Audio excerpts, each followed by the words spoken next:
Hi, welcome back to my channel, Beautiful Minutia. If you're new here, my name is Tiffany, and today I wanted to do a dedicated book review for a book that I read in September, and that is Great Expectations by Charles Dickens. I think I've only done one other dedicated review before, and it was because I wanted to talk about the ending so badly. When I am doing monthly reading wrap-ups, I tend to keep it as spoiler-free as possible, so that way I'm not ruining the plot for anybody who hopes to read it and has not yet. In this case, it's not so much all the spoilery things I want to discuss, it's more that it's just such a wonderful book and I want to talk about it more in depth than I have time for in a reading wrap-up. So Great Expectations was my favorite Charles Dickens book when I was in high school, and in September I was reading all nostalgic reads, so I wanted to kind of reread it as an adult and kind of see how does it stack up now that I have read more Dickens. The short answer to that is it holds up really well, and it was very easily a 5-star book for me. I enjoyed every moment of reading it.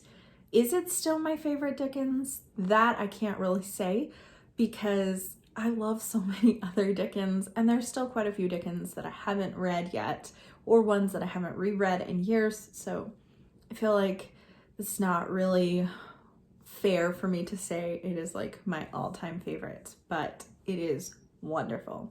So if you have not read Great Expectations, it is about an orphan named Pip.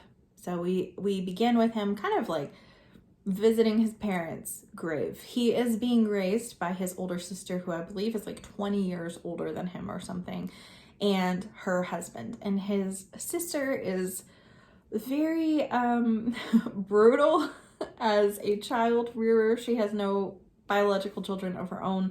She only has Pip, and she references often how she brings him up. She's bringing him up by hand, and he kind of takes that to mean like she smacks them around a lot, because she does. But her husband Joe is a blacksmith, and he is so gentle and so kind to Pip, and they are just the best of friends, and I love that relationship in this story. So the opening chapter, Pip is visiting his parents' grave, and they live very close to the hulks, which are these ships that keep prisoners on them. And a convict has escaped, and he finds Pip in the cemetery and threatens him and tells him, you know, you need to bring me food, you need to bring me a file to, like, because he has like still has like some chains on him and stuff, and if you tell anyone about this, then I will kill you. And so Pip, in fear, goes and does what the convict says, and yeah, the story kind of takes off from there. It follows Pip as he has somehow caught the notice of Miss Havisham, who is a wealthy old lady in town, and she wants him to come and play with her adopted daughter Estella, and they are very wealthy people. Estella in particular is very, even though she's the same age as Pip, which I think in the beginning of the story is probably around 10 to 12 range, she is very, very proud and looked down on Pip a lot because of his station in life, which then Pip starts looking down on his roots and where he came from and the people that he's always known, because he wants to be a gentleman, because he wants Estella to fall in love with him the way that he has with her. So there's a few reasons why I feel like this is a wonderful Dickens, and one of which is that this is just a really good introduction. So if you haven't read any other Charles Dickens books before, I think that you could jump into Great Expectations without a whole lot of trouble. Dickens has a reputation for being quite verbose. I know that he wrote serials in magazines or whatever, so they would come out periodically. I have heard that he got paid according to the word. I don't know whether that's true or not, but I've heard that he got paid per word. So a lot of his books are very, very lengthy. Great Expectations is not one of those. Great Expectations is less than 500 pages, which, I mean, it's still not like a teeny tiny book, but compared to, say, like Martin Chuzzlewit or Bleak House, which are like around 1,000 pages, Great Expectations is certainly a lot less intimidating. Another nice thing about this, if it's your first Dickens, is that there's not a whole lot of viewpoints. A lot of Dickens books, he kind of like bombards you with a bajillion characters right towards the beginning, and it takes a little while for you to sort them out and understand who's who and all of those kind of things. Great Expectations is actually written entirely in the first person from the perspective of Pip. So there are other characters in there, obviously, but they are not all there all at once. They are introduced, most of them, gradually, and it's mostly focused on Pip's viewpoint and his perspective. This book also has some interesting twists and turns and is, I feel like, exciting because you've got escaped convicts, you have Pip receiving this very large fortune, and there's a lot to it that I feel like is really interesting. And then when you get towards the end, there's just a lot of twists and turns and things that maybe you did not see coming. Another thing that I love about this book is the humor. Dickens has a lot of humor anyway in his books, particularly in the side characters. A lot of times he will create these characters that are just ridiculous, and he usually gives them these over-the-top names to accompany them. So when Pip is growing up as a child, he has Christmas dinner with his sister and his brother-in-law who are raising him, and then they invite some family over, one of the families of which is an uncle of Joe, Pip's brother-in-law, and he is just a very prideful person. He thinks he's just this amazing person. He is so proud of his achievements, which are not many, but he thinks that they are because he's in like the seed business, and so thinks he's very successful, and he's very self-righteous, and just talks very highly of himself, and he thinks he's so wise, and he's not. When he shares insights, he's just a total dope, and it's really funny.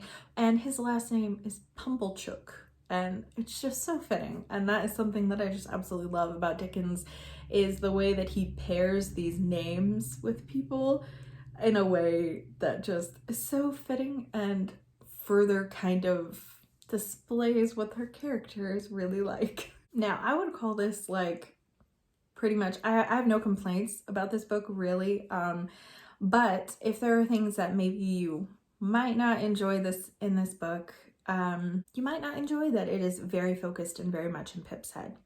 You might not enjoy that it's written in the first person, because not all Dickens books are. So that may kind of bother you, because Pip he starts out this really sweet kid, and then he kind of develops in a way that I didn't like, and I wanted to punch him for half the book. So, so you may not enjoy being in Pip's head quite so much the entirety of the book. All right, I'm gonna head into some kind of spoilery territory for a little bit. So if you have not read this book, you probably want to stop watching here, and then you can kind of skip ahead to the ending, or you can just stop watching here in general and know that I really recommend for you to read this book, especially if you're new to Dickens. So the ending of this book, a lot of people have an issue with it because it's quite ambiguous.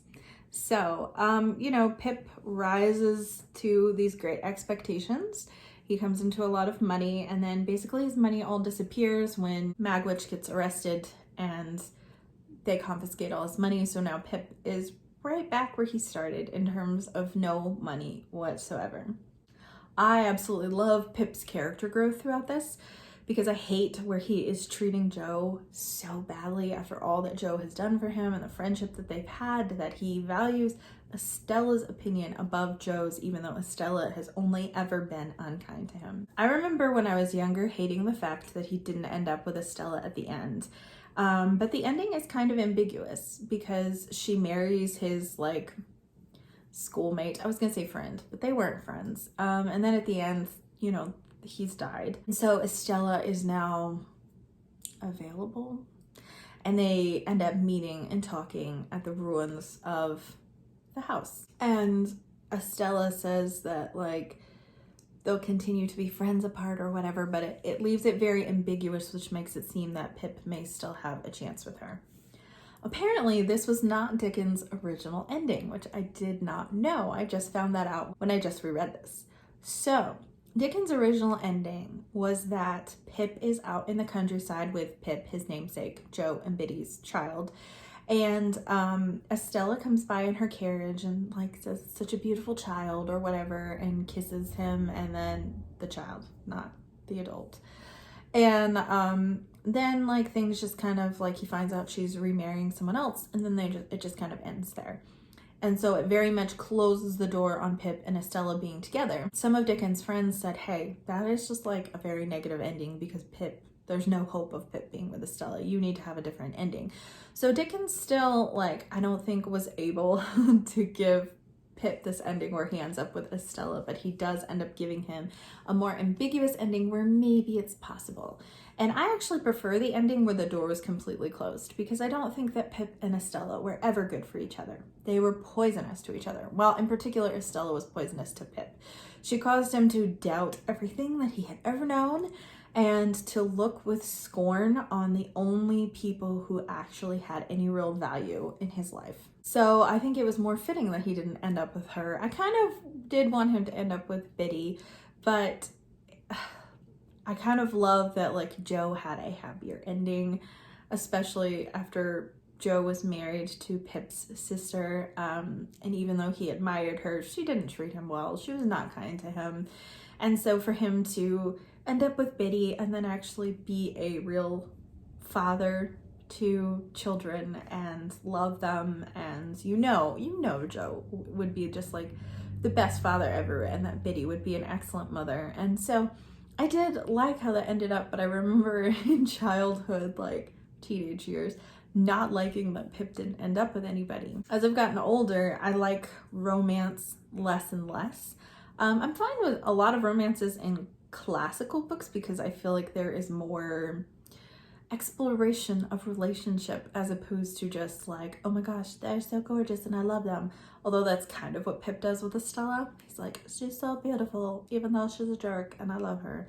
And I don't love that, but I feel like it's character growth for him to realize that he doesn't need her, to realize that she was poisonous to him, that the way that she and Miss Havisham treated him caused him to act in a way that was like totally unbecoming to him and caused him to renounce the only people who were ever any good to him. So I think that was fitting for him to not end up with Estella, and I prefer that original ending to the more ambiguous ending that Dickens was kind of pressured to write. I also absolutely love the character of Miss Havisham. I feel like it's an interesting examination into what bitterness can do to you, and I find it so crazy that like she only ever like wore her wedding dress and all the clocks were stopped the time that she was meant to be married and all these things. It was just so, she was crazy.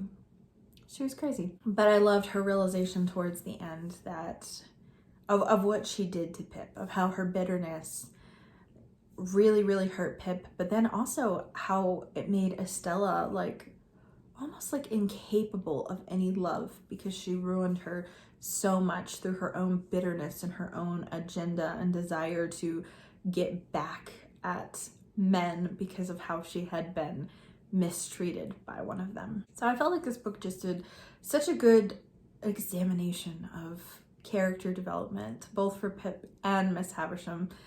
And yeah, maybe it would have been nice if Estella had had some character growth too, and she really kind of, she was humbled by her marriage, but yeah, she's still, yeah, I don't know. It isn't as typical as a lot of Dickens in terms of everybody having like a happy ending that you feel like deserves it. I feel like the characters who had the happiest ending at the end of this book were Joe and Biddy and Herbert. And Wemmick, actually. I love Wemmick. Wemmick is so much fun. Actually, Wemmick is probably my favorite character in this whole book. I just love him and his whole thing with like his aged parents. It was just adorable to see like a sweet side of someone who is just basically portrayed as like the shark. And yeah, it was good. I'm kind of rambling now, so I think I'm gonna wrap it up. Overall, I would recommend this book because I do love the characters in this book. There were times where I wanted to throttle Pip, but I absolutely loved so many of the side characters, in particular Joe and probably Wemmick. I stinking love Wemmick. You don't really get introduced to him until probably more like halfway through the book.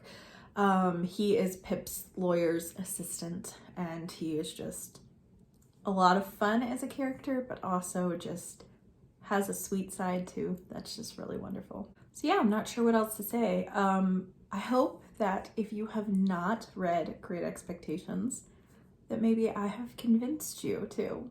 If you have read Great Expectations, I would love to hear your thoughts in the comments down below. I realize that Dickens isn't for everyone. You know, a lot of people really struggle with his writing style, but I feel like this is a very accessible Dickens. I would say Great Expectations and The Old Curiosity Shop are both Dickens that I think are very accessible and not as intimidating. But even if you disagree with my opinion, I would love to hear your thoughts in the comments below as to why you did like Great Expectations or why you didn't. As always, thank you so much for watching. If you liked this video, please hit like and also subscribe so you can continue to see more bookish content from me. And let me know down in the comments if you enjoyed seeing like a dedicated specific review to a book, because I don't do these all that often. Thank you for watching, and I will see you again next time.